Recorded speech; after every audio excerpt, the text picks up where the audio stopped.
Good morning, everyone, and hello to my 1,000+ new followers. I made a video yesterday, part one. This is part two. If this is confusing, go to my page for part one. Anyways, there's cop lights behind us.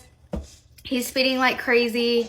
I'm freaking out, and he tells me he's just gonna speed away from the cop. And I said, no, you're not. You're gonna pull over, and we're gonna, get the consequence. So he pulls into a neighborhood and lights a black. For those of you who don't know what a black is, it's like a great value, wannabe, nasty, skimpy version of a cigar. So you get them for 2 cents at the gas station. But anyways, he lights his black to mask the smell of the plant in his car, which he didn't have it in his car at the moment, but his car always smelled like that because he always had it in his car. So anyways, the cop comes and rolls down the window and he's like, hey, sir, you were trying to speed away, weren't you? And Johnny's like, no, I wasn't. I was trying to pull us safely into a neighborhood. Okay, Johnny. Anyways, cop let that go. So then he says, you got marijuana in this car? Flashlight like this. Johnny, I will never forget this, hits his black,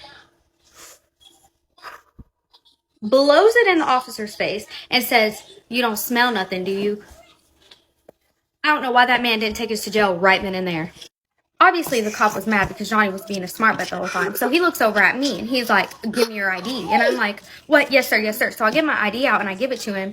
He looks at my ID and says, keep in mind, this is on my 18th birthday. And he's just being a butthole to me because Johnny was just disrespecting him, rightfully so. He looks at me and says, your license is expired, and tosses it back at me. I was like, yes, sir. Yes, sir. I will get that fixed tomorrow. Johnny texted me that night and he's like, you know what? You're a good girl. You're too innocent for me. I'm not going to change.